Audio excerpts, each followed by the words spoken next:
코로나가 와서 못할 줄 알았어요. 근데 다행히 또 하게 됐습니다. 가끔 살다가 그런 생각을 해요.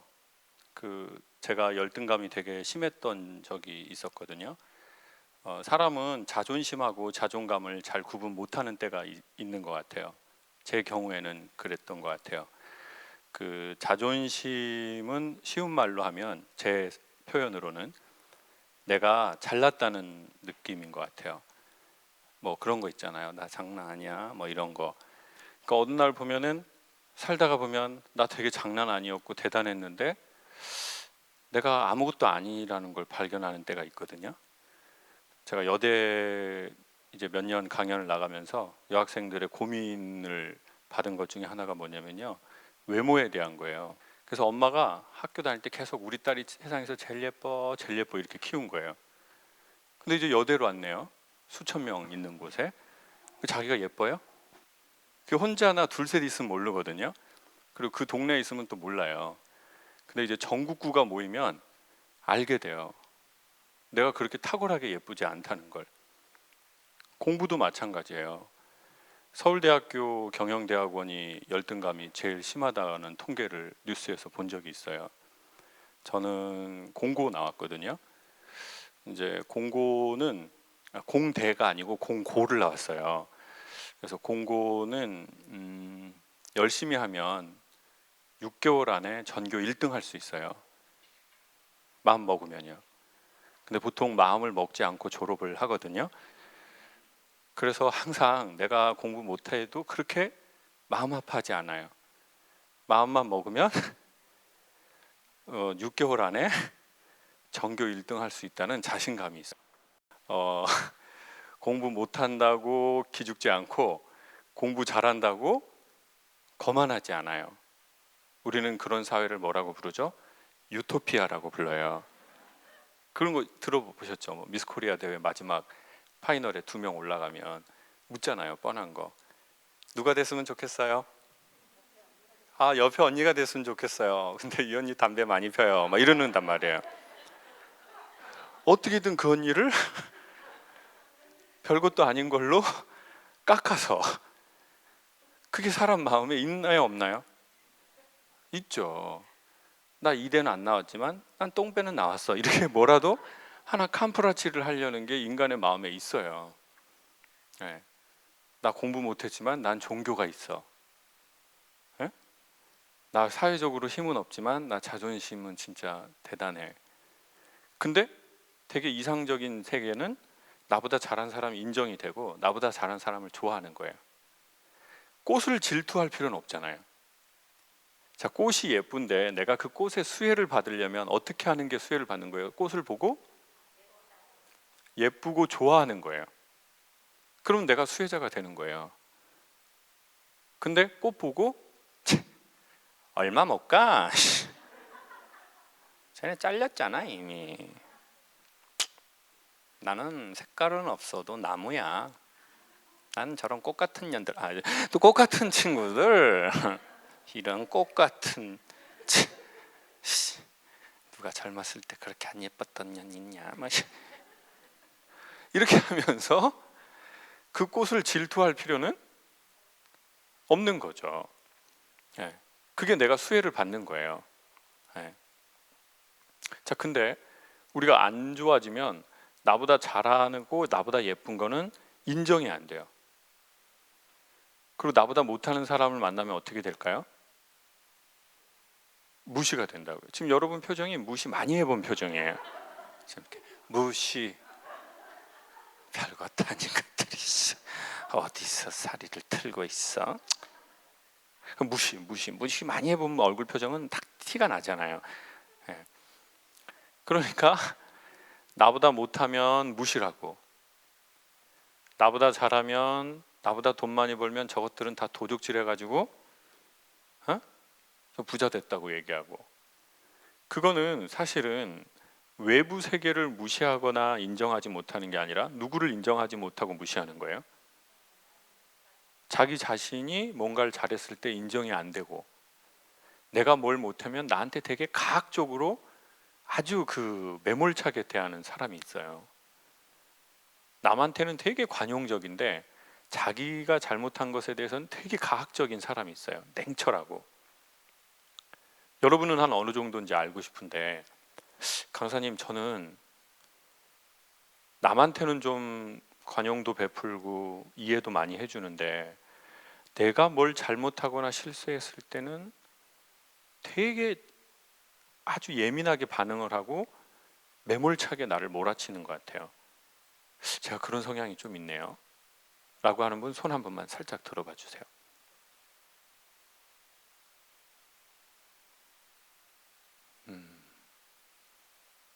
내리시고요. 강사님, 저는 남한테는 매몰차도 저를 너무 사랑하는 여자예요.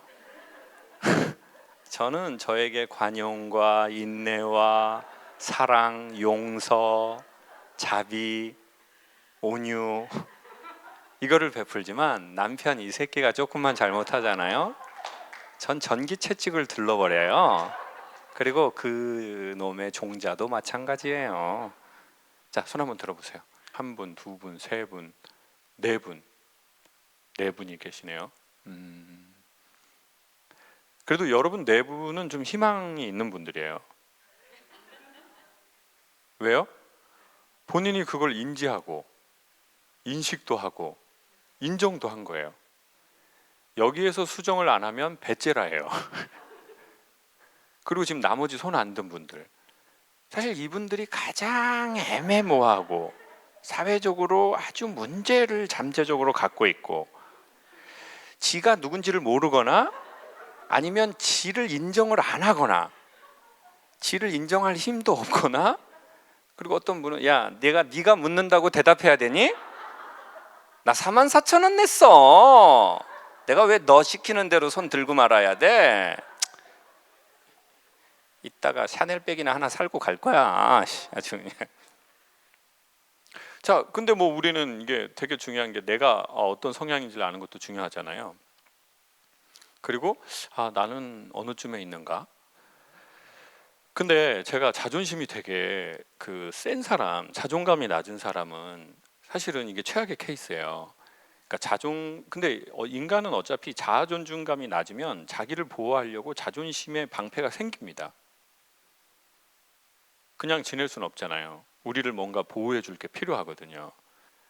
여러분, 인간은요, 소중하면 어떻게 하는 줄 아세요? 뭐 너무 식상한 얘기지만 여러분 가방이 진퉁인지 짝퉁인지 알 수 있는 거는 언제 알아요? 비 올 때 알죠. 비 올 때 진퉁은 어떻게 해야 돼요? 끌어안고, 짝퉁은 머리로 비를 피하고. 이게 특징인데 인간은 소중하면 지키려고 하고요. 두 번째, 소중하면 스크래치가 나도 갖고서 쓰려고 그래요. 그리고 소중하면 스크래치가 났을 때 더 아파하고 더 챙겨주려고 해요. 그러니까 인생 살다가 내가 나에 대해서 소중함이 있잖아요. 근데 남이 나한테 잘못했건 내가 남한테 잘못했건 나한테 상처가 생기잖아요. 그러면 우리가 자아 존중감이 괜찮다면 우리는 더 그런 우리를 안타깝게 여기고 더 케어하려고 해요. 네. 근데 소중한 마음이 없잖아요. 그러면 인간은 어떻게 하는 마음이 생기는 줄 아세요? 문제가 생기면 정리하려고 해요. 이건 문제가 생겼고 스크래치가 생겼으니까 어떻게 해야 돼요? 정리해버려. 버려버려 그냥. 내 목숨?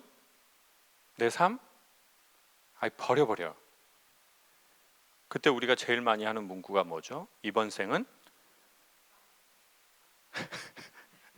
이번 생은 뭐라고요? 망했다. 또는 이번 생은 글렀다. 그리고는 삶을 어떻게 한다고요? 그냥 버려버려요. 관리하지 않아요. 근데 저는 나중에 알았네요. 한 20대 후반에 나는 나를 소중하다고 생각했는데 소중하게 여기는 게 아니라 나를 되게 잘났다고 생각하고 내가 못난 거를 커버하려고 하고 그거 못난 것이니 다른 걸로 내가 그거를 만회하려고 했구나. 그리고 나는 나에 대한 소중함이 상대적으로 없구나. 그걸 알게 됐어요. 그래서 내가 뭔가 잘하면 인정을 안 하고 내가 뭘 잘못하면 되게 비난하는 주의자라는 걸 알게 된 거죠. 자, 그러면 우리의 그런 비난, 자기 자신에 대한 비난하고 힘들 때 못한 거를 막 나무라는 거는 어디에서 배웠을까요? 네, 부모님에게 제일 많이 왔겠죠. 우리가 그런 상황일 때 또는 가족이 그런 상황일 때 서로가 서로에게 어떻게 반응해 줬는지를 우린 봤을 거예요. 그리고 부모님이 나한테 그런 상황일 때 어떻게 대해 줬냐는 거죠. 근데 부모님이 나한테 어려운 상황일 때 되게 야 괜찮아, 어? 여보 막 어렸을 적에 엄마 아빠 모습을 봤을 거 아니에요. 에? 그때 무슨 위기 때 그때 아버지가 엄마한테 여보 그 엎어진 김에 쉬었다 갑시다 이렇게 한 걸 아이가 들은 집이 있고 우리 집은 될만 하면 안 돼? 올해가 삼재인가 자축인묘 진사오미술래 아홉수네 이름을 바꿔야 되겠어 이사를 가야 되겠어. 그때 뭘 받냐는 거죠. 자식이 부모에게. 그리고 우리가 본 책, 그리고 우리가 본 또 뭐가 있을까요? 네? 강의? TV. 그러니까 눈으로 보고 귀로 들었던 모든 것의 총합이요. 그러니까 자꾸 제가 보기엔 좋은 언어에 노출되는 것이 전 좋다고 봐요. 인간은. 그러니 근데 여러분 이런 강연 한 번 듣는다고 사람이 바뀌나요? 여러분 고약 알죠? 고약. 고약 알아요? 나이 잡순 분들 고약 다 한다고요. 몰라요? 갑자기 몰라요? 아주 얍삽하시네. 자, 옛날에 고약이라는 거 있잖아요. 검정색 그 껌 같은 거에다가 안에 노란색 그거를 딱 이렇게 해가지고 염증 있는 곳에 발라주면 그게 열을 발생해서 염증을 빨리 유발해요. 그리고는 그 노란 것이 그 염증을 툭 따가지고 고름을 빼내는 거잖아요. 이 강연이 그렇게 될 수도 있고 아니면 이 강연이 우리의 마음에 열을 줘서 쓸데없는 것을 얼른 부풀어 오르게 해서 빠지게 할 수도 있어요. 그러니까 이 강연은 절대적인 게 아니라 이렇게 쓰일 수도 있고 저렇게 쓰일 수도 있겠죠. 근데 어떤 사람이 그 결정적 순간에 여기에서 들었을 때 난 그걸 듣고 바뀌었네 라고 할 수도 있을 거예요. 그러니 저는 좋은 것에 인간이 많이 노출되는 게 좋다고 봐요. 지금 생각하면. 네. 그래서 옛날 어른들 말씀은 틀린 게 없죠. 그래서 자꾸 좋은 거 보려고 하고 좋은 거 들으려고 하고 좋은 거 체험하려고 하고 그래야지 그게 지금은 아니어도 쌓이고 쌓이고 쌓이고 쌓여서 자기 안에 어떤 소리를 만들어내는 게 확실하거든요. 어제 제주도에서 강의가 있어서 사실 오늘 올라왔어요. 아침에. 그래서 원래는 다른 강연 내용이었는데 이동하는 중에 제주도에 같이 간 친구랑 얘기를 나눴는데 되게 그 친구하고 저 친구하고 교집합 같은 얘기가 있어서 그 이야기로 사실 강연을 하고 싶어요. 제가 그 열등감이 아까 있었다고 좀 그랬잖아요. 열등감이 있는 사람이 제 특징은 뭐였냐면 인정을 좀 많이 받고 싶었어요. 인정을 받고 싶더라고요. 네. 사람은 일을 많이 해서 억울한 게 아니래요. 인정을 못 받으면 억울해진대요. 내가 정말 애쓰고 노력했어요. 그거 자체로 억울하지 않아요. 근데 뭘 해주지 않는다고요? 인정해주지 않고 알아주지 않는 거예요. 내가 나를 인정할 힘이 없으니까 남이 나를 조금만 무시하면 엄청 기분이 나쁘더라고요. 나를 인정 안 해주고 날 무시한 사람하고는 다 관계도 끊고 싶고 섭섭하고 너그러운 마음이 생기진 않더라고요. 그때 그랬던 것 같아요. 그러면 사람이 또 되게 옹졸해져요 그때는. 네. 그때 이제 사귀던 친구가 있었거든요. 피아노과 김태희. 아니 그냥 이름이 김태희요. 외모가 김태희 아니고. 근데 이제 그 친구가 저를 자기 부모님한테 소개를 안 시키더라고요. 그 친구는 예고를 나왔어요. 전 공고를 나왔고. 그러니까 자꾸 삐딱선을 타요. 그러면 이렇게. 그렇다고 말도 이렇게 못해요. 아니 왜 부모님을 소개 안 시켜주는 거야? 나 한번 소개 좀 하고 인사하면 좋은데 우리가 그럴 만한 사이는 되잖아. 이러면 되는데 꿍 하는 거죠. 그리고는 이제 참다가 한마디 하는 거죠. 아니 근데 왜 뭐 나를 소개를 안 시키는 거야?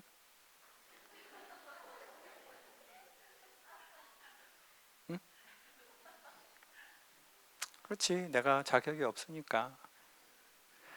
나이는 먹고 25에 대학 들어왔고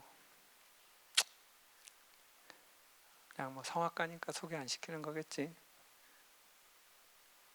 제가 이제 경희대 나왔으니까 또 그때 그런 상황에서 이런 생각이 드는 거예요. 내가 경희대 한의대였어도 소개를 안 시켰을까? 그래, 나 그냥 경희대 성악가니까 미래도 불투명하고 지금이야 뭐 학생 때 좋지만 뭐 졸업하면 뭐 그렇게 뭐가 탄탄한 뭐가 있는 것도 아니고 그러니까 나를 소개 안 시키겠지. 이렇게 해서 그 상대방을 막 쫄 수 있어요. 왜 쪼는 줄 아세요? 깊은 사랑을 확인받으려고. 그래가지고 결국은 어떻게 됐어요? 그 친구랑 뭐 헤어지게 되죠. 뭐 아무것도 안 되더라고요. 인간관계 뭐 다 싸그리. 그리고는 자기 스스로를 자기로 계속 코너에 밀어넣는 거예요. 그때 제가 좋아진 계기가 있었어요. 그것도 소개하고 그 다음 것도 소개하려고요.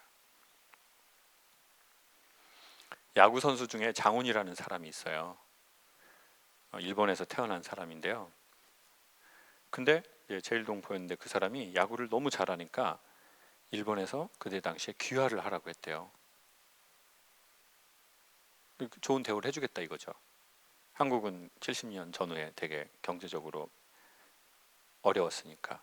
그때 일본 경제 제일 좋았고요. 그랬더니 장 선수가 귀환 안 하겠다고 했어요. 요미우리 자이언츠의 타자였거든요. 근데 왜 귀화 안 하냐고 물어봤더니 뭐라고 말했냐면 와다시와 한국인 데스. 무슨 뜻이죠? 나는 한국 사람입니다. 그래서 저는 귀화 못합니다. 그러니까 이제 일본 사람들이 너무 얄밉고 짜증나는 거예요. 어느 날 장 선수가 타석에 딱 섰는데 한 사람이 이렇게 말했어요. 조센진 가라. 니네 나라로. 그러니까 옆에 있는 사람들도 막 따라서 막 휴지도 던지고 그러면서 조센진 빠가야로. 빠가야로 뭐예요? 직역하면 바보인데 그게 의미가 한국의 바볼까요? 이렇게. 바보. 바보야. 이런 느낌은 아니죠. 조센진 빠가야로 뭐 이렇게 했겠죠. 잘 어울린다고요? 선생님 무슨 뱉는다고 다 말인가요? 그래가지고 이제 게임이 안 되니까 들어갔어요. 조용해지니까 다시 나왔어요. 그리고는 타석으로 안 가고 관중석으로 갔어요. 그리고 수많은 관중에게 딱 한마디를 했대요. 뭐라고 했을까요? 하이, 와다시와 한국인 데스. 네, 저는 한국 사람입니다. 그리고 배트를 잡았어요. 투수가 던진 걸 쳤는데 장외 홈런이 됐어요. 그 사람이 1루, 2루, 3루 걸으면서 무슨 생각을 했을까요? 그걸 생각이 들더라고요. 그 사람은 무슨 생각이 들었을까? 그리고 그때 이런 마음이 들었어요. 갑자기 눈물이 났어요. 그래, 우리 아버지 귀 안 들리는 장애 있는 집에서 난 태어났다. 사실 그거는 그렇게 저한테 힘듦을 준 이유는 아니었어요. 그래, 우리 집 가난하다, 이것도 아니었어요. 저를 비난하는 가장 큰 소리는 뭐였냐면, 그래, 우리 엄마 아빠는 사이가 안 좋다였어요. 우리 집은 이혼한 것보다 더 못한 분위기다. 나는 맨날 싸우는 집에서 싸우는 소리를 듣고 자란다. 그 무기력함이 전 1번이었던 것 같아요. 그 소리가 계속 들리는 거예요. 그래서 더 밝은 척을 했어요. 왜요? 밝은 척을 안 하면 그 슬픔을 계속 마주쳐야 될 것 같으니까. 어린아이로서는 어떻게 할 수 없는 이 집안의 무게감을. 그러니까 계속 웃었어요. 이렇게. 안녕하십니까? 그리고 선생님이 야, 새치기 하지 마라. 야, 새를 치냐? 새를 쳐? 그러면 사람들이 이렇게 웃어주는 거예요. 그러면 또 그게 좋은 거예요. 그러니까 계속 또라이 짓을 많이 하는 거예요. 학교 갈 때 애들 걸어가면 전 덤블링해서 가고. 왜요? 특이한 짓을 해야 사람들이 나를 봐주고 내가 어떤 동작을 할 때 반응해 주니까. 사랑의 처음 단계가 뭔지 아세요? 내가 어떤 동작을 할 때 반응해 주는 거예요. 긍정적으로. 그러니까 잘한 일에만 주인공이 되는 게 아니라 실수하고 못해도 그 사람을 주인공으로 만들어 줄 수 있어요. 주변이 그에게 대한 사랑이 있다면. 근데 그 사랑을 받고 싶었어요. 어려서부터. 근데 아빠가 계속 정기적으로 문제를 일으키니까 나는 사랑받을 여력이 없는 거죠. 엄마도 너무 힘들고. 그 소리가 저한테 계속 있었어요. 조센진 빠가야로. 그 소리를 외쳤던 사람은 일본 사람이 아니라는 걸 알았어요. 저한테. 누가 그 소리를 나한테 말하는 거예요? 내 자신이에요. 사회가 자기를 비난하는 것 같지만 그 첫 소리를 내는 사람은 자기 안에 있거든요. 그 소리를 듣고 내 주변과 사회와 세상이 나한테 뭐라고 하기 시작해요.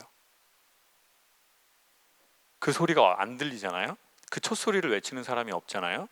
그러면 사회가 별로 그 소리를 다음으로 잘 안 질러요. 왜냐하면 사회는 저와 여러분에게 그렇게 크나큰 관심이 없어요. 그러니까 그 비난하는 사람의 첫 소리는 자기 안에 있다는 걸 발견한 거죠. 그리고는 내가 그 비난하는 나한테 이렇게 말을 하려고 한 거예요. 그래, 나 뭐뭐다. 그래, 우리 엄마 아빠 사이 안 좋다. 그래, 나 그런 집안에서 태어나고 자랐다. 나 공고 나왔다. 나 공부 잘한 적 없다.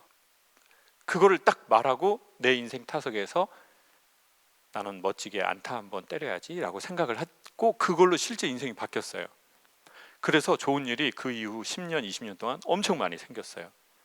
그래서 저는 모든 게 다 좋아진 줄 알았거든요. 근데 그 친구하고 얘기하다가 제 안에 있는 무언가를 발견한 거예요. 강연이라는 게 어떤 강연이 전 괜찮고 어떤 강연의 자세가 좋다고 보냐면 저 사람의 얘기를 듣고 나를 보는 거예요. 왜냐하면 여러분이 우주의 중심이니까요. 그러니까 저 사람의 성공담, 저 사람이 뭐 좋은 학교를 나왔다, 이게 중요한 게 아니라 저 사람을 통해서 누구를 보는 거라고요? 나를 보는 거죠. 내가 주인공이거든요. 여러분, 인생은 크게 두 가지인데요. 응원받으면서 사는 사람이 있고요. 야유를 받는 과정에서 경기에 임해야 되는 사람이 있어요. 그렇죠?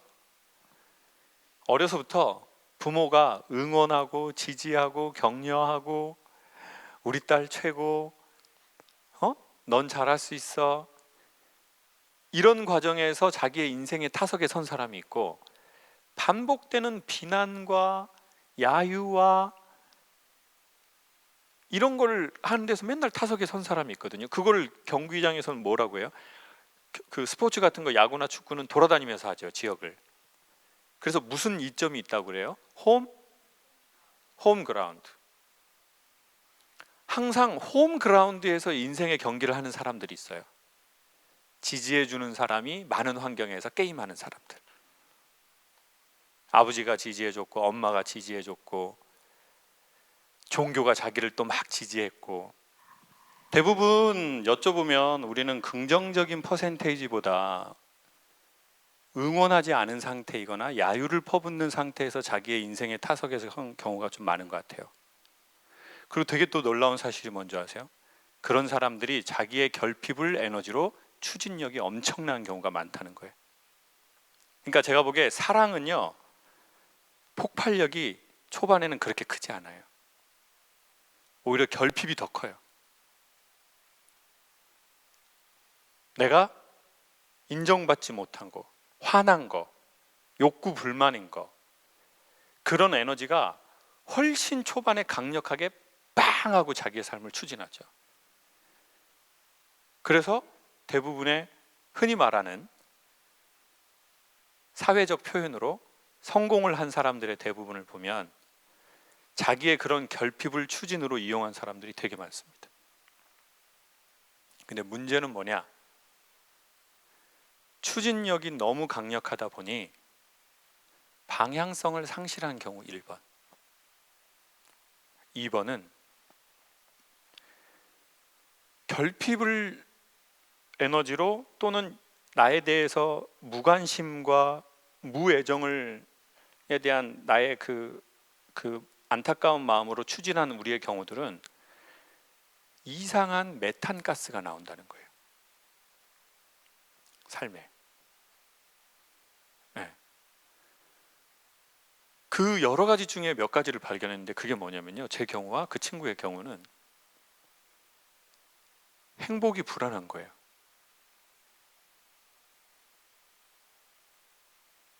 그리고 그 다음 단계가 뭔지 아세요? 행복할 것 같으면 거기 가기가 멋쩍어지는 거예요. 내 삶이 이렇게 하면 행복해질 것 같아요. 그러면 그 미지의 땅으로 잘 안 가려고 하는 거예요. 왜요?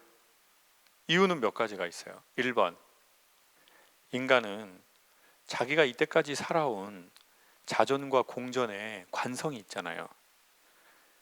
근데 그걸 갑자기 바꾸는 게 되게 어색한 일이거든요. 네.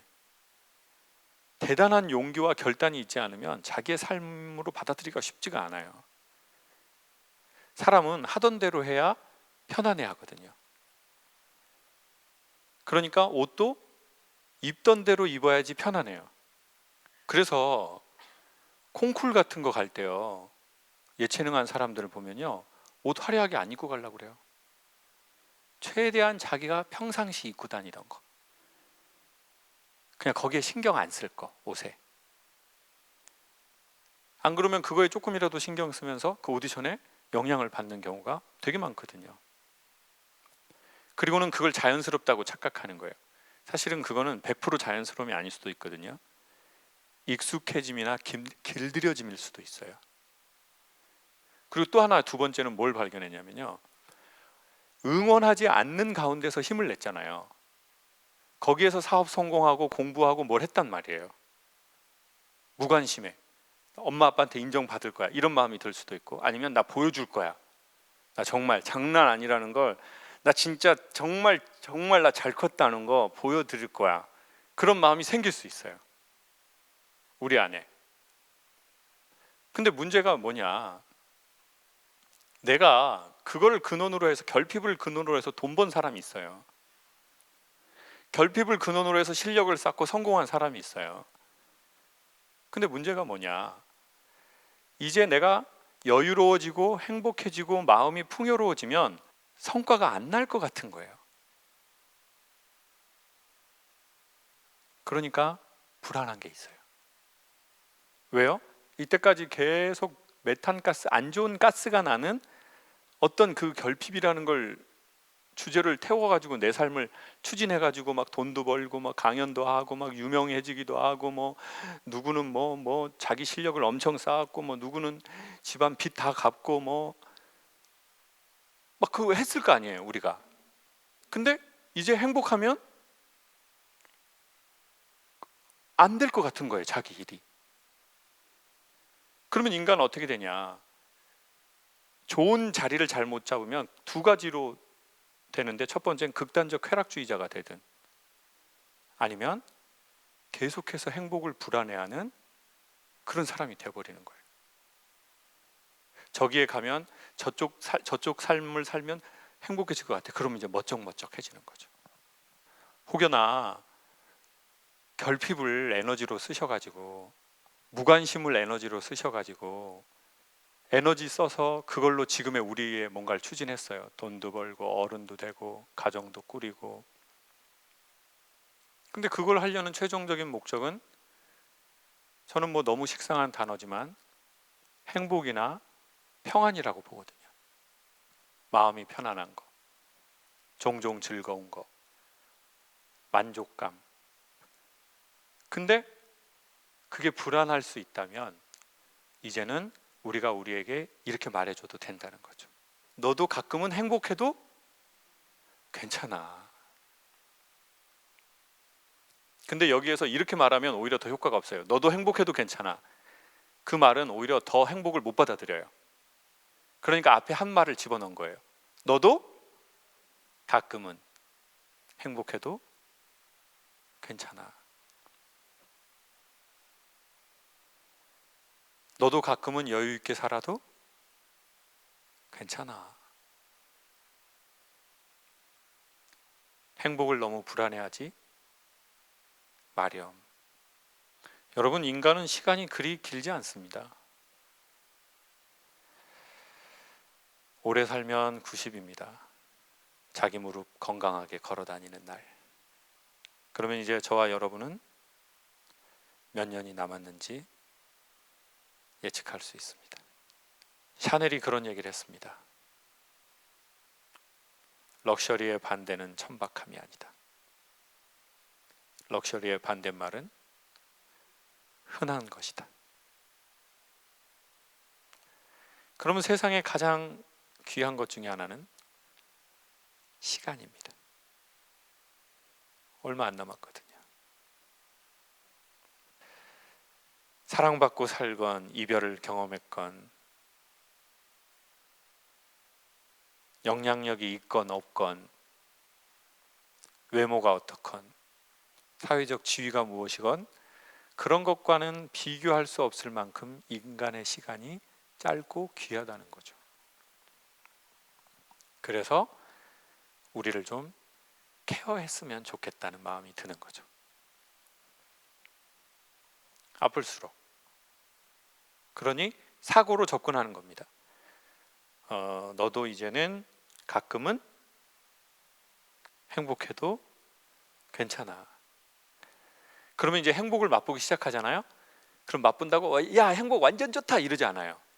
맛보고 이러고 있어요.